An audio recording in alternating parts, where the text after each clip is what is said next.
जय हिंद, नमस्कार दोस्तों। तो चलिए महत्वपूर्ण प्रश्न टॉप 20 महत्वपूर्ण प्रश्न लेके आए हैं जो कि एग्ज़ाम में पूछने की अत्यधिक संभावना है। तो चलिए शुरू करते हैं महत्वपूर्ण क्वेश्चन। यह जो थंबनेल है, यह थंबनेल था आगरा शहर की स्थापना किसने किया, पानीपत के प्रथम युद्ध कब हुआ था। चलिए ये तो थंबनेल था और क्वेश्चन का शुरुआत करते हैं। तो ये रहा क्वेश्चन, पानीपत के प्रथम युद्ध कब हुआ था। तो पानीपत के प्रथम युद्ध कब हुआ था, तो इसका ऑप्शन हो जाएगा 1526 ईस्वी को। इसका ऑप्शन हो जाएगा 1526 ईस्वी को। पानीपत के युद्ध में ही बाबर ने इब्राहिम लोदी को पराजित कर दिया था 1526 ईस्वी को। चलिए तो अगला क्वेश्चन देखते हैं। और आगरा शहर की स्थापना किसने किया था, यानी आगरा शहर की स्थापना किसने किया। तो आगरा शहर की स्थापना करने वाला व्यक्ति सिकंदर लोदी था। आगरा शहर की स्थापना करने वाला व्यक्ति सिकंदर लोदी था। चलिए अगला क्वेश्चन देखते हैं। महत्वपूर्ण क्वेश्चन है, मध्यकालीन सभी सुल्तानों में सर्वाधिक शिक्षित, विद्वान एवं योग्य कौन था। यानी मध्यकालीन सभी सुल्तानों में सर्वाधिक शिक्षित, विद्वान एवं योग्य कौन था। तो ये ऑप्शन हो जाएगा मोहम्मद तुगलक, यानी मोहम्मद तुगलक थे। मोहम्मद तुगलक जो था ना, बहुत ही विद्वान था। चलिए अब अगला क्वेश्चन देखते हैं। रजिया सुल्तान किससे शादी की थी, यानी रजिया सुल्तान किसके साथ विवाह की थी। तो रजिया सुल्तान किसके साथ विवाह की थी, तो वह व्यक्ति था अल्तुनिया। Option A Altunia. चलिए अगला क्वेश्चन देखते हैं। विरोधियों के प्रति किसने लौह एवं रक्त की नीति अपनाई। विरोधियों के प्रति किसने लौह एवं रक्त की नीति अपनाई। यह महत्वपूर्ण क्वेश्चन है, बहुत ही महत्वपूर्ण क्वेश्चन है। वैसे तो इसमें सभी महत्वपूर्ण क्वेश्चन है, आपको देखने से पता चल गया होगा। तो यह बलबन था, विरोधियों के प्रति लौह एवं रक्त की नीति अपनाया था। चलिए और देखते हैं, सैद वंश का शासन करीब कितने वर्षों तक चला, यानी सैद वंश का जो शासक था कितने वर्षों तक राज किया था। तो चलिए देखते हैं। इसका ऑप्शन हो जाएगा ऑप्शन डी 37 वर्षों तक। इसका ऑप्शन हो जाएगा डी 37 वर्षों तक। और वहीं लोदी वंश के स्थापना किसने किया था, यानी लोदी वंश के संस्थापक कौन था। यानी लोदी वंश के संस्थापक कौन था, तो लोदी वंश के संस्थापक था बहलोल लोदी। लोदी वंश का संस्थापक था बहलोल लोदी। तैमूर लंग का सेनापति कौन था। तैमूर लंग का सेनापति, तैमूर लंग बहुत ही क्रूर व्यक्ति था, और उसके साथ साथ खिज्र खां जो था ना, उसका सेनापति था, वो भी बहुत ज़्यादा क्रूर था। तैमूर लंग चला गया, उसके बाद खिज्र खां ने ही अपना शासन संभाला था। तो तैमूर लंग का सेनापति कौन था, खिज्र खां। इन्होंने तैमूर लंग अपना चला गया, तो उसके बाद खिज्र खां ने ही तैमूर लंग का जो सत्ता है ना, वो संभाला है। चलिए वही सत्ता संभाला था। उसके बाद देखते हैं, गुलाम वंश का स्थापना किसने किया।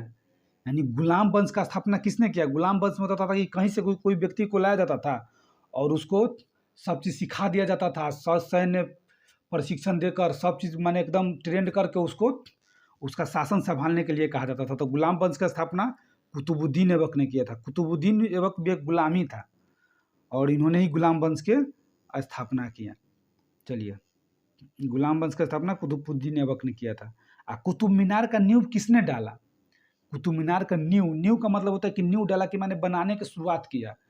तो कुतुब मीनार को बनाने का शुरुआत जो ना कुतुबुद्दीन ऐबक ने किया था। ऑप्शन डी कुतुबुद्दीन ऐबक ने किया था, लेकिन इसको पूरा किया था इल्तुतमिश ने। इसको पूरा कौन किया था। अगर जो क्वेश्चन में रहेगा कि कुतुब मीनार को बनाने का श्रेय माने पूरा करने का श्रेय किसे जाता है, तो इल्तुतमिश को। और नींव किसने डाला, तो नींव डाला माने शुरुआती जो उसका कार्य जो था ना, वो किया कुतुबुद्दीन ऐबक ने। चलिए किसे लाख बख्श कहा जाता है। लाख बख्श का मतलब होता है कि लाखों का दान देने वाला, माने लाखों दान दे देता था, तो उसे लाखों का दान देने वाला कहा जाता था। इसे लाख बख्श कहा जाता। लाख बख्श किसे कहा जाता था, तो लाख बख्श कहा जाता था कुतुबुद्दीन ऐबक को। लाख बख्श कुतुबुद्दीन ऐबक को ही कहा जाता था।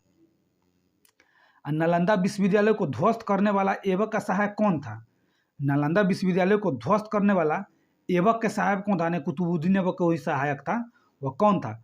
तो वह था बख्तियार खिलजी। बख्तियार खिलजी, ऑप्शन सी बख्तियार खिलजी था।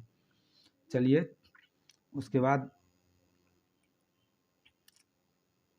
बख्तियार खिलजी, चलिए देखते हैं।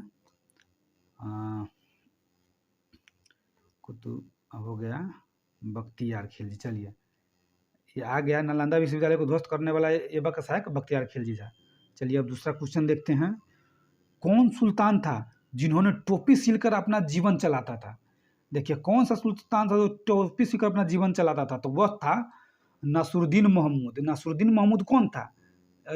इसको ना बलबन बलबन सब मिलकर इसको सुल्तान बनाया था, और बलबन ने इसकी शादी जो ना नासरुद्दीन महमूद का शादी अपने बेटी से करवा दिया था।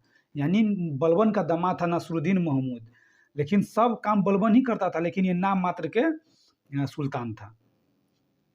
चलिए तो इसका ऑप्शन कौन है? नासरुद्दीन महमूद। नासरुद्दीन महमूद ऑप्शन ए है। उसके साथ घोड़ा दागने की प्रथा का शुरुआत किसने किया? घोड़ा दागने का प्रथा का शुरुआत अलाउद्दीन खिलजी ने किया था। अलाउद्दीन खिलजी ने किया था। घोड़ा दागने के प्रथा का शुरुआत अलाउद्दीन खिलजी ने किया था।